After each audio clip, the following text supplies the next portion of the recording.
Hello and welcome to Value Chain TV News Update. I'm Anastasia Adeze with the news. On the news, we begin with energy. Collaborations have been observed as one of the key factors to make the energy sector more productive and enhance local production in the country. The declaration was made by Echezona Ezuko, Regional Manager, Access Bank, during the two-day of Renewable Energy and Energy Efficiency Association's Alliance International Conference. Echezona Ezuko added that the era of funding sector by the European countries should be a thing of the past, adding that taking risks is also one of the best ways to grow. He said that the bank will leverage them and do the needful for effective collaboration with supporting the local industries. Engineer Ayodeji Dada, President Association of Energy Engineers, said most of the equipment used is highly expensive, urging the bank to initiate and develop its efficiency. Earlier, Anita Okoribidu, President Women in Renewable Energy Association, commended the bank for giving them unflinching support, adding that the sector will not hesitate to call for more funding to cover both women and children at the grassroots. Dr. Anita, in her own vein, said the developers and members need funding, adding that it will move both Alliance and the bank to the next levels.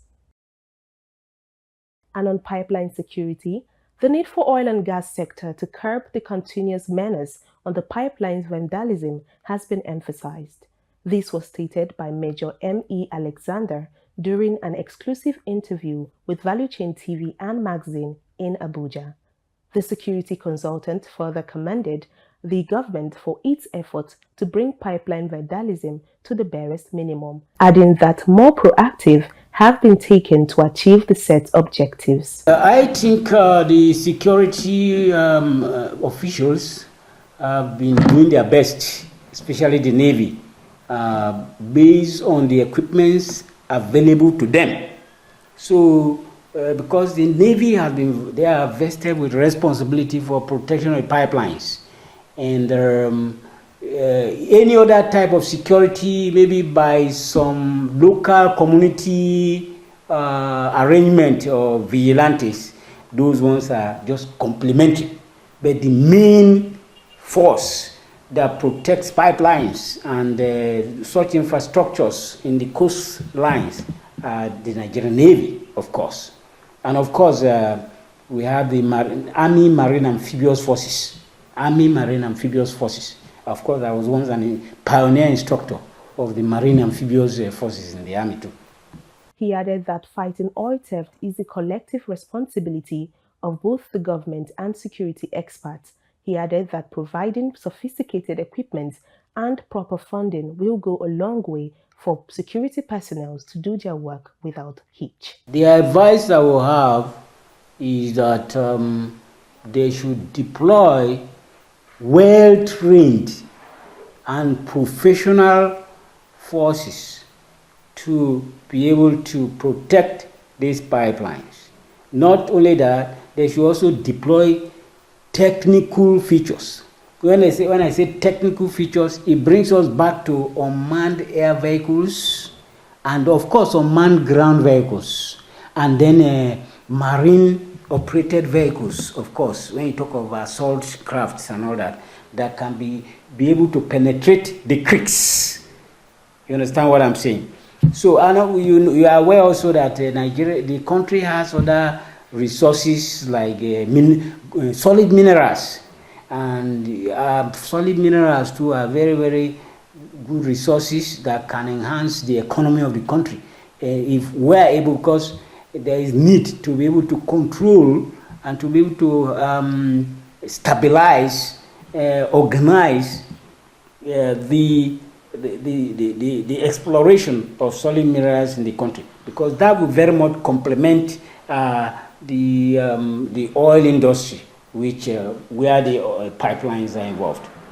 And on economy, the special advisor to the President on Information and Strategy, Bayo Onanuga, has confirmed that the President Bola Tinubu will reshuffle his 40-man cabinet before or after the Independence Day celebrations.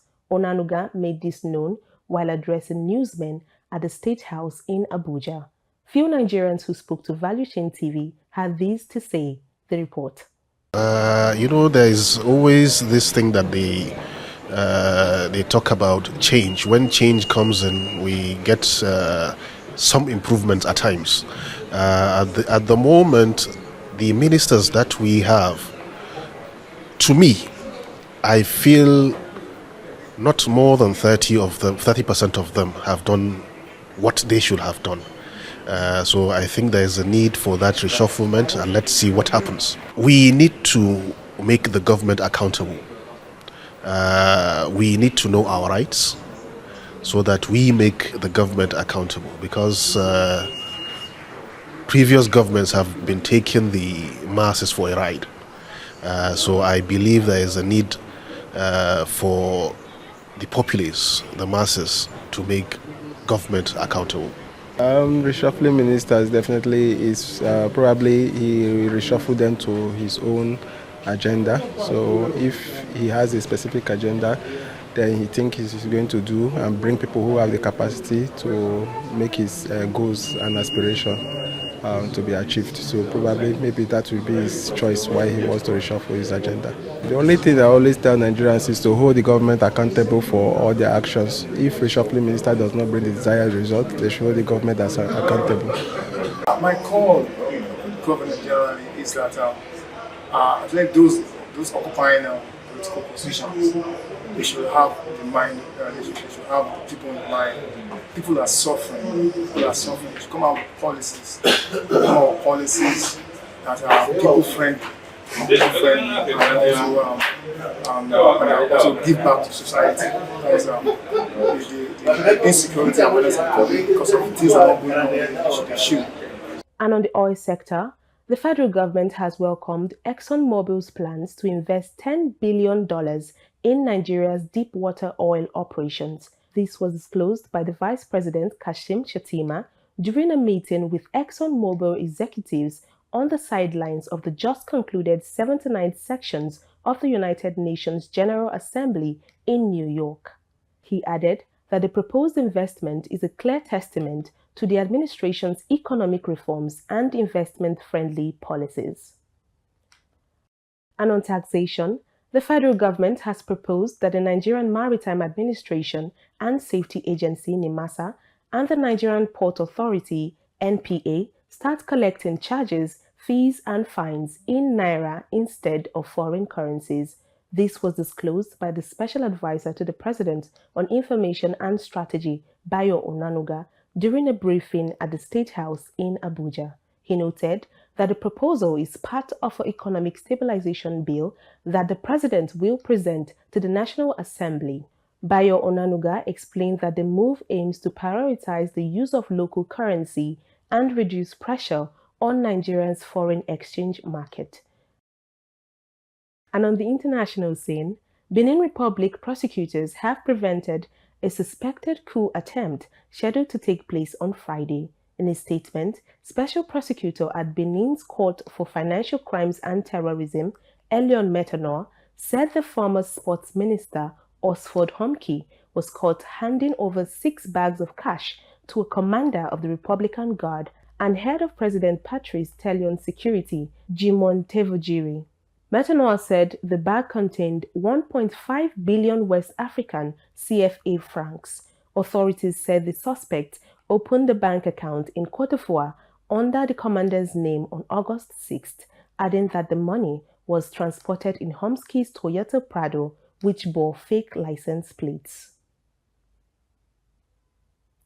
And on sports, Nigeria's women under-19 cricket team, the junior female Yellow Greens, will face their rivals from East Africa, Rwanda, in one of the semi-finals of the 2025 ICC Women's T20 Under-19 World Cup Africa qualifier this Saturday. Having qualified with a game to spare on Monday, the junior female Yellow Greens cemented the top spot in Group B of Division 1 on Wednesday with a comprehensive 86-run win over Malawi, setting up the last 4 clash against Uganda and Rwanda, who finished second in Group A. Nigeria eased past Malawi at the Gahanga second oval as Captain Lucky Paiti won the toss for the first time in the competition and elected to bat first. And that's it on the Value Chain TV News Update. I'm Anastasia Adeze. Many thanks for watching.